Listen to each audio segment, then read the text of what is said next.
രഞ്ജിതയ്ക്കെതിരെ അശ്ലീല പരാമർശം, deputy തഹസിൽദാർക്ക് suspension. ഈ മാനസിക രോഗിയെ സർവീസിൽ നിന്നും പിരിച്ചുവിടണം. ഒരു വിമാനാപകടമുണ്ടായി 300-നടുത്ത് മരണവും നടന്ന് ആ മൃതദേഹങ്ങൾ തിരിച്ചറിയാൻ പോലും ആവാതെ ബന്ധുമിത്രാദികൾ അലമുറയിട്ട് കരയുന്ന ഈ അവസരത്തിൽ ഇതുപോലെ അശ്ലീല ജാതീയമായ കമന്റുകൾ ഇടുവാൻ മനുഷ്യനായി പിറന്ന ഒരാൾക്ക് സാധിക്കുമോ? പറ്റും എന്നാണ് മനുഷ്യരൂപമുള്ള ഈ നരാധമൻ തെളിയിക്കുന്നത്. ഇവൻ്റെ പേര് എ പവിത്രൻ എന്നാണ്. വെള്ളരിക്കുണ്ട് താലൂക്ക് ഡെപ്യൂട്ടി തഹസിൽദാർ പദവിയിൽ ഇരിക്കുന്നവനാണ് ഈ പണി ചെയ്തത്. പിന്നോക്ക സമുദായ സംവരണത്തിൽ സർക്കാർ ജോലിയിൽ പ്രവേശിച്ച ഇവൻ്റെ രോഗം എന്ന് പറയുന്നത് ഉയർന്ന ജാതിയിൽപ്പെട്ടവരെ അധിക്ഷേപിക്കലാണ്. നേരത്തെ കാഞ്ഞങ്ങാട് MLA-യും മുൻ മന്ത്രിയുമായ ഈ ചന്ദ്രശേഖരനെതിരെ സമൂഹമാധ്യമത്തിൽ അപകീർത്തികരമായ പോസ്റ്റ് ഇട്ടതിന് പിന്നാലെ പവിത്രനെതിരെ നടപടിയെടുത്തിരുന്നു. സസ്പെൻഷൻ കാലാവധി കഴിഞ്ഞ് 1 മാസം മുമ്പാണ് പവിത്രൻ ജോലിയിൽ തിരികെ പ്രവേശിച്ചത്. അതിന് തൊട്ടു പിന്നാലെയാണ് ഇപ്പോൾ രഞ്ജിതയ്ക്കെതിരെ അശ്ലീല പോസ്റ്റ് പങ്കുവച്ചത്. ഇനി ഈ വാർത്തയുടെ വിശദാംശങ്ങളിലേക്ക് വരാം. അഹമ്മദാബാദിൽ വിമാനാപകടത്തിൽപ്പെട്ട് മരിച്ച പത്തനംതിട്ട പുല്ലാട് സ്വദേശി രഞ്ജിതയ്ക്കെതിരെ അധിക്ഷേപ പരാമർശം നടത്തിയ വെള്ളരിക്കുണ്ട് താലൂക്ക് ഡെപ്യൂട്ടി തഹസിൽദാർക്ക് സസ്പെൻഷൻ. സമൂഹമാധ്യമത്തിൽ പങ്കുവച്ച പോസ്റ്റിലും കമന്റിലും രഞ്ജിതയെ അധിക്ഷേപിച്ച എ പവിത്രനെതിരെയാണ് നടപടി സ്വീകരിച്ചിരിക്കുന്നത്. ഉത്തരവ്: വെള്ളരിക്കുണ്ട് താലൂക്ക് ഓഫീസിലെ junior superintendent Shri Pavithran A രാജ്യത്തെ മുഴുവൻ ദുഃഖത്തിലാഴ്ത്തിയ അഹമ്മദാബാദ് വിമാനാപകടത്തിൽ മരണമടഞ്ഞ ഏക മലയാളിയായ രഞ്ജിത ജി നായരെക്കുറിച്ച് ഒരു ഫേസ്ബുക്ക് പോസ്റ്റിന് താഴെ അപകീർത്തികരവും തികച്ചും സ്ത്രീവിരുദ്ധവുമായ കമന്റ് ഇട്ടതായി ശ്രദ്ധയിൽപ്പെട്ടിട്ടുണ്ട്.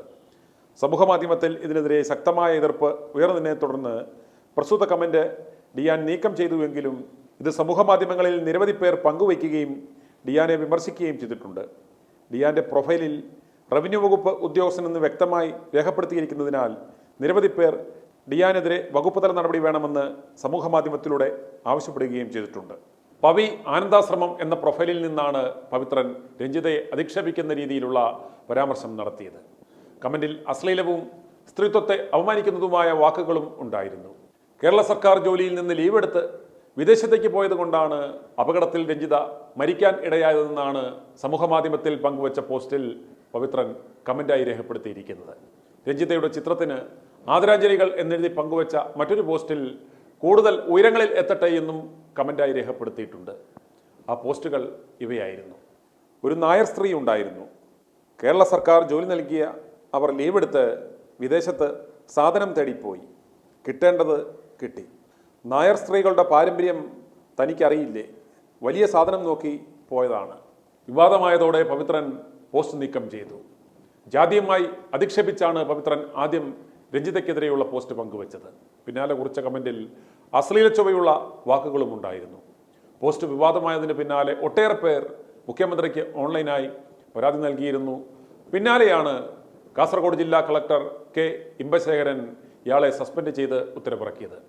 ഹീനമായ നടപടിയാണ് ഡെപ്യൂട്ടി തഹസിൽദാറിന്റെ ഭാഗത്തുനിന്നും ഉണ്ടായതെന്നും പോസ്റ്റ് ശ്രദ്ധയിൽപ്പെട്ടതിന്റെ അടിസ്ഥാനത്തിൽ അടിയന്തരമായി സസ്പെൻഡ് ചെയ്യുവാൻ ഉത്തരവിടുകയായിരുന്നുവെന്നും റവന്യൂ മന്ത്രി കെ രാജൻ പറഞ്ഞു. രാജ്യം മുഴുവൻ അപലപിക്കുന്ന, പ്രയാസപ്പെടുന്ന, വേദനിക്കുന്ന ഒരു ദുരന്തഘട്ടത്തിൽ അത്തരത്തിലുള്ള പരാമർശം ഉണ്ടായത് ഏത് സാഹചര്യത്തിലാണെങ്കിൽ പോലും അംഗീകരിക്കാൻ പറ്റുന്നതല്ല. അടിയന്തരമായ നടപടി ഈ കാര്യത്തിൽ എടുത്തിട്ടുണ്ട്. ബാക്കി കാര്യങ്ങൾ തുടർ നടപടികൾ നോക്കുന്നതാണ്. 2024 സെപ്റ്റംബറിലാണ് മുൻപ് പവിത്രൻ അധിക്ഷേപ പോസ്റ്റ് ഇട്ടതും നടപടി നേരിട്ടതും. സസ്പെൻഷൻ കാലാവധി കഴിഞ്ഞ് 1 മാസം മുമ്പ് മാത്രമാണ് തിരികെ ജോലിയിൽ പ്രവേശിച്ചത്. വീണ്ടും സസ്പെൻഷനിലായതോടെ ഇയാളെ സർവീസിൽ നിന്ന് തന്നെ പിരിച്ചുവിടണമെന്ന ആവശ്യമാണ് ഇപ്പോൾ ഉയരുന്നത്. പട്ടികജാതി വിഭാഗത്തിൽപ്പെട്ട ഇദ്ദേഹം നേരത്തെയും നിരവധി തവണ ജാതീയ അധിക്ഷേപം നടത്തിയിട്ടുണ്ട് എന്നാണ് പരാതി. ഇത്തരം കോംപ്ലക്സുകളുമായി നടക്കുന്ന ധാരാളം മാനസിക രോഗികൾ സർക്കാർ സർവീസിൽ ഇന്നുണ്ട്. ഇവർക്ക് ഉയർന്ന ജാതിയിലുള്ള മേലുദ്യോഗസ്ഥരോടും സഹപ്രവർത്തകരോടും അടുത്ത് ആവശ്യത്തിന് വരുന്ന ആളുകളോടും വലിയ കലിപ്പാണ്. ഇവർക്കെതിരെ എന്തെങ്കിലും ശബ്ദിച്ചാൽ ജാതീയമായി അധിക്ഷേപിച്ചേ എന്നും പറഞ്ഞ് കേസ് കൊടുത്താൽ മറ്റുള്ളവരുടെ കാര്യം പോക്കാണ്. കളക്ടറെ കയറി പിടിച്ച നീലലോഹിതദാസൻ നാടാരെ ആരും മറന്നിട്ടുണ്ടാവില്ല. അതുപോലെ കഴിഞ്ഞ ദിവസം വണ്ടിപ്പെരിയാർ പോലീസ് സ്റ്റേഷനിൽ വനിതാ പോലീസുകാരുടെ നഗ്നദൃശ്യം പകർത്തിയ സസ്പെൻഷനിലായ സിവിൽ പോലീസ് ഓഫീസർ വൈശാഖും ഒരു പിന്നോക്ക വിഭാഗത്തിൽ നിന്നുള്ള ഒരാളാണ്. ഇത്തരം മാനസിക രോഗികളെ സർക്കാർ സർവീസിൽ നിന്നും ഉടൻ പിരിച്ചുവിടണം. i2i News, an eye for truth.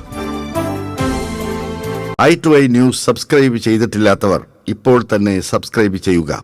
Notification ലഭിക്കുവാൻ ബെൽ ബട്ടണും അമർത്തുക.